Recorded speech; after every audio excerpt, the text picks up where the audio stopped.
Mccall here. We are in Groshnak for the week of September 27th, 2021, and it's time to go over what we have in the Soulforge. So, of note in the Soulforge, Queen Mab is a good troop, but she's situational.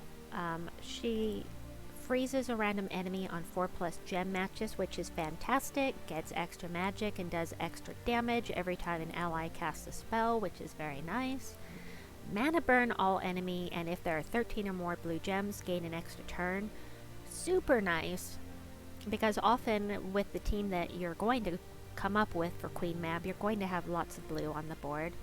Mana burn means it's going to do damage to the troop equal to the mana they've collected, boosted by the magic of the caster, which means, say they have 10 mana, you're going to do 10 damage plus whatever number you have here, so she would do 40 damage to that particular enemy, and then she's going to actually do something to all of the enemies.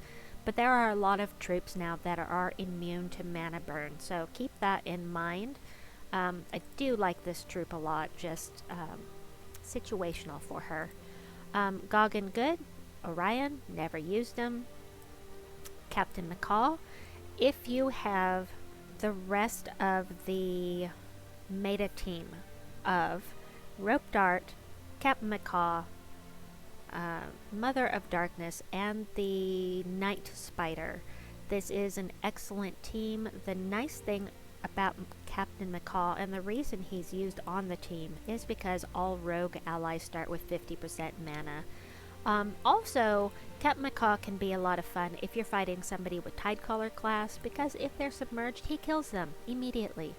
The only troops that are immune to this kind of thing are troops like the Leonis Tower, who is immune to lethal damage, which is the insta-kill like Zul'Goth does. Zul'Goth can't touch the Leonis Tower either. But as far as player or troops that players can have, Leonis Tower is possibly the only one. I can't remember. I did a video on it saying exactly what the troops were, but off the top of my head I can't remember. But Captain Mccall can be fun. As always, I will say I generally don't recommend crafting legendaries unless you just have to have them. If it's something that you are dying to have and you know that you're going to use, maybe. If it's a troop that's holding you back from getting your power level up in a kingdom, maybe. That's completely up to you. But those are the two situations I would think that would make them worth crafting. Now, as far as the mythics that we have this week, the most notable here, well, I should go over them all. So Death marks all enemies, does scatter damage boosted by his life. If they're immune to status effects, this won't work, as like if they're undying like he is, immune to death mark. He is a necromancer, which is nice. He steals some life at the start of each turn. He's not amazing as far as mythics go. I think as far as the apocalypse troops go, that's pretty cool, but personally I would not spend 4,000 diamonds to get him. It's not going, I should continue that thought. There is currently no kingdom called Apocalypse.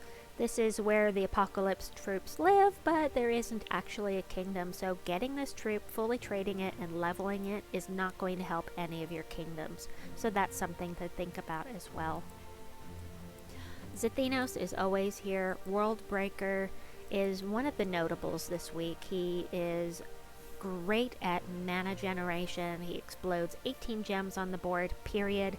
Even if he's webbed and has 0 magic, he's still going to explode those 18 gems and then deal damage to all enemies as well. And then he has Reflect. He doesn't have skull damage reduction, but he does have skull damage reflect. He's immune to Devour, and he gains 5 to a random skill on every 4+ gem match, and when he's doing explosions, you're likely to get those nice match 4+ a lot.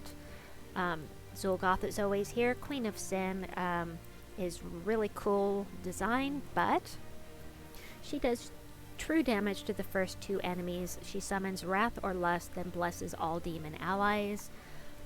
She's another one that's kind of a meh mythic. However, I can say that, but I don't actually have her. That is the general consensus, that Queen of Sin isn't the greatest of mythics at this point. Gain 1 magic when an ally casts a spell. That's nice. Enemies lose 4 from a random skill when an ally casts a spell. That's cool. That could kill somebody that's low on hit points or that kind of thing, but overall, I would not say she's worth crafting. Rage Kurandara is always here, as is Scroll Reborn. The other mythic of note is the Archdiva. He will give 1 ally attack, life, and armor, and fill their mana. He can only cast once, which makes it seem like he wouldn't be the greatest of troops. However, barrier and bless a random ally when matching 4+ gems can be very powerful in the right situation. But that's the thing, he really seems like a situational mythic to me. If you're in a place where there are a lot of status effects, you're going against somebody that death marks all of the enemies, the negative status effects, Bless is going to remove those. So, if he randomly blesses a troop that has negative status effects, those will go away, which is pretty cool. And of course, barrier is always appreciated. As far as spending 4,000 of your hard-earned diamonds on any of these troops, or even 800 for the legendaries, personally would not recommend it, but as always, that is entirely up to you and what is worth it, what's worth it to you. As far as weapons go, there is one in here that I highly recommend crafting, and that is Earth's Fury. Earth's Fury uses the same colors as Meng, but it's like Meng on steroids. So it's going to eliminate all armor from an enemy and deal some damage. But it's also going to give all allies 2 attack plus the armor eliminated. There's a 3-to-1 ratio on it, but it can be significant, especially if they have a lot of armor. This is great for fighting towers. It's great for raid boss, which is coming up at the end of this week, by the way.